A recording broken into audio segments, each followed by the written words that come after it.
Shalom, selamat sore Bapak Ibu Saudara yang dikasihi Tuhan. Kita bersyukur kalau hari ini kita bisa diberikan kekuatan, kasih karunia Tuhan, kesehatan, untuk kita bisa sama-sama mempelajari firman Tuhan. Dan di awal khotbah saya ini, saya ingin menyampaikan juga kalau ada Bapak Ibu Saudara yang rindu didoakan, Bapak Ibu Saudara rindu menerima konseling dari hamba-hamba Tuhan, Bapak Ibu Saudara bisa DM akun Facebook ini atau bisa tulis di kolom komentar sehingga kita bisa menolong Bapak Ibu Saudara sekalian. Nah, hari ini saya ingin menyampaikan firman Tuhan mengenai cara Tuhan Yesus mengalahkan ketakutan. Bagaimana Tuhan Yesus mengalahkan ketakutan ketika Tuhan Yesus menghadapi salib. Nah, mengalami ketakutan itu bukan dosa. Karena Tuhan Yesus sendiri dikatakan dia digoda dalam segala hal, tapi tidak berdosa. Yang bisa membuat kita berdosa adalah kita salah meresponi ketakutan yang menyerang kita. Nah, tahukah Bapak Saudara bahwa ketakutan adalah emosi negatif pertama yang masuk ke dalam diri manusia ketika manusia diciptakan. Ayatnya di Kejadian pasal 3 ayat yang ke-10. Ia menjawab, ini Adam menjawab, ketika aku mendengar bahwa engkau ada dalam taman ini, aku menjadi takut. Ini kata takut pertama kali diucapkan dalam Alkitab. Dan ini emosi negatif pertama yang dialami Adam ketika dia tidak taat kepada perintah Tuhan, ketika dia berdosa. Jadi ketakutan itu emosi pertama yang dihadapi oleh manusia ketika dia jauh dari Tuhan. Dan sejak saat itu ketakutan menjadi pengalaman dari setiap orang. Tua, muda, besar, kecil, kaya, miskin, di kota besar atau di pedesaan, terkenal, orang biasa, semuanya mengalami ketakutan. Dan pada kenyataannya tidak ada orang yang suka mengalami ketakutan, sehingga mereka ingin lepas dari ketakutan tersebut. Tuhan Yesus sendiri, saya katakan tadi di awal, juga pernah mengalami ketakutan. Dalam Lukas 22 ayat 44, Lukas 22 ayat 44 dikatakan, Yesus sangat ketakutan. Jadi Tuhan Yesus bukan hanya sekedar ketakutan, ia sangat ketakutan dan makin sungguh-sungguh berdoa. Peluhnya menjadi seperti titik-titik darah yang bertetesan ke tanah. Nah, yang kita perlu pelajari, apa yang Tuhan Yesus lakukan ketika dia mengalami bukan hanya ketakutan, tapi sangat ketakutan. Yang pertama, Tuhan Yesus berdoa. Di ayat 41 dikatakan, kemudian ia menjauhkan diri dari mereka kira-kira sepelempar batu jaraknya, lalu ia berlutut dan berdoa. Katakan sama-sama, berdoa. Jadi doa adalah cara Tuhan Yesus untuk menghadapi ketakutannya. Dan doa ini cara yang paling ampuh. Kenapa? Karena waktu kita berdoa, kita sedang mengaku di hadapan Tuhan. Tuhan, saya sedang takut. Kita curahkan isi hati kita. Kita rendahkan hati kita. Tuhan, saya sedang takut. Saya sedang menghadapi sesuatu yang tidak bisa saya atasi. Dan saya butuh Engkau. Kita perlu berdoa dengan kerendahan hati. Kenapa? Karena kitab Yakobus berkata, Tuhan akan mencurahkan kasih karunia-Nya kepada orang yang rendah hati. God will pour His grace to the humble. Orang-orang yang merasa kuat, orang-orang yang merasa mampu, kelihatannya mereka berani, justru itu yang akan membuat mereka tidak mengalami pertolongan Tuhan. Sebaliknya, waktu kita rendahkan hati kita datang dalam doa, kita minta kepada Tuhan supaya menolong kita, Tuhan akan curahkan kasih karunia-Nya, Tuhan akan curahkan kekuatannya. Lalu yang kedua, apa yang Tuhan Yesus lakukan? Tuhan Yesus mencari tahu kehendak Bapanya. Dalam situasi yang dia hadapi, dalam ketakutan yang menyerangnya, Tuhan Yesus mencari tahu kehendak Bapanya. Dan waktu Tuhan Yesus tahu kehendak Bapanya, dia tidak takut lagi. Karena dia tahu, waktu dia menjalani kehendak Bapanya akan menyertai dia. Bahwa segala sesuatunya akan berakhir dengan baik. Di Lukas 22 ayat 42 dikatakan, ya Bapakku, jikalau engkau mau, ambillah cawan ini daripadaku, tetapi bukanlah kehendakku, melainkan kehendak-Mu lah yang terjadi. Jadi Tuhan Yesus tahu bahwa kehendak Bapa untuk dia naik di kayu salib dan menebus seluruh dosa umat manusia. Sehingga itu yang membuat Tuhan Yesus tidak takut lagi. Dia tahu, dia berserah kepada Bapanya, bahwa Bapanya setia, Bapanya tidak akan meninggalkan dia. Dan memang tidak selalu mudah untuk bisa taat kepada kehendak Bapa di sorga. Dalam kondisi krisis misalnya seperti sekarang, kita tahu bahwa kehendak Tuhan adalah kita tetap setia mengembalikan 1/10 dari berkat Tuhan. Tapi ada ketakutan, bagaimana mungkin saya bisa mengembalikan 1/10? 100% saja yang dari saya terima tidak cukup. Tapi waktu kita tahu kehendak Tuhan, bahwa kita setia memberikan perpuluhan, Tuhan akan membuka tingkap di langit, Tuhan akan curahkan berkat, Tuhan akan menghalaukan belalang pelahap, Tuhan akan menjagai properti kita, aset kita, income kita, maka kita akan tenang. Kita akan melangkah dengan pasti, karena kita tahu kehendak Tuhan. Jadi Tuhan Yesus memberi teladan. Dia tahu tidak mudah, tapi karena dia tahu kehendak Bapanya, dia lawan ketakutan. Lalu yang ketiga, Tuhan Yesus menerima kekuatan rohani.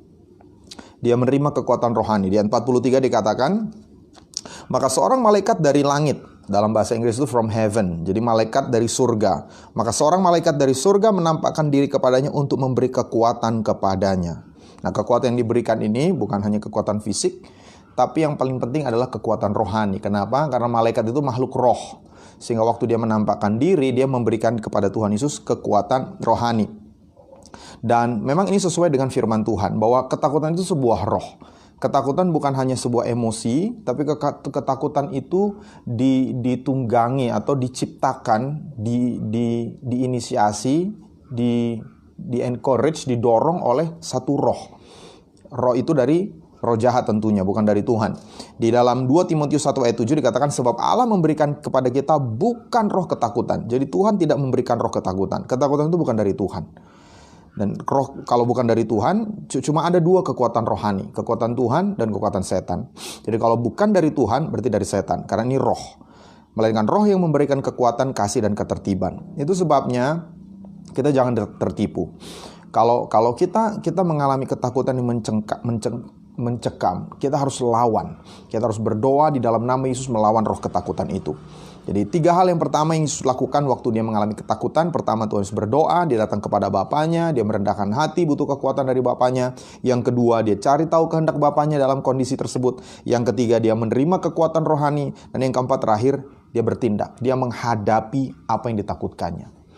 Dia menghadapi kayu salib. Dan malam hari itu waktu Tuhan Yesus berdoa di Taman Getsemani, sebetulnya Tuhan Yesus bisa saja lari. Salah satu bagian Injil berkata, tidak ada yang bisa mengambil nyawa dari Tuhan Yesus. Tuhan Yesus menyerahkan nyawanya. Bahkan Bapanya sendiri dalam Tritunggal itu setara dengan Tuhan Yesus, tidak memaksa mengambil nyawa Tuhan Yesus. Makanya di kayu salib Tuhan Yesus berkata, Bapa, ke dalam tanganmu kuserahkan nyawaku. Jadi Tuhan Yesus secara sukarela menyerahkan nyawanya. Itu sebabnya sebenarnya Tuhan Yesus ada pilihan untuk lari dari Taman Getsemani, menyingkir sehingga tidak dikhianati oleh Yudas. Tapi Tuhan Yesus tidak lari. Bahkan di Yohanes 18 ayat 4-5, waktu Tuhan Yesus ditanya, maka Yesus yang tahu semua yang akan menimpa dirinya. Perhatikan, Tuhan Yesus tahu semuanya.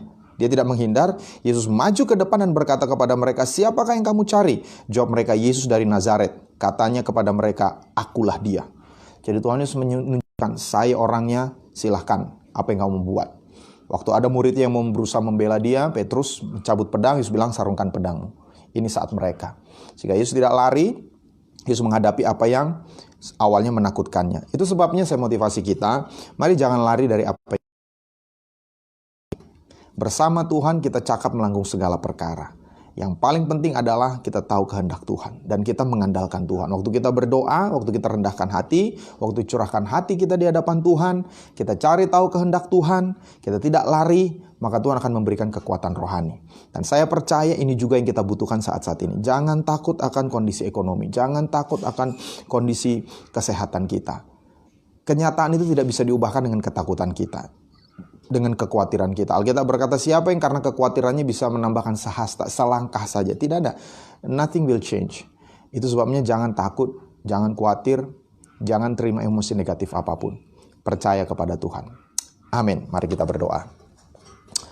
Berapa banyak di antara Bapak Ibu Saudara yang menyaksikan siaran ini, baik live streaming tapi juga rekamannya, saudara sedang mengalami ketakutan dalam bidang apapun.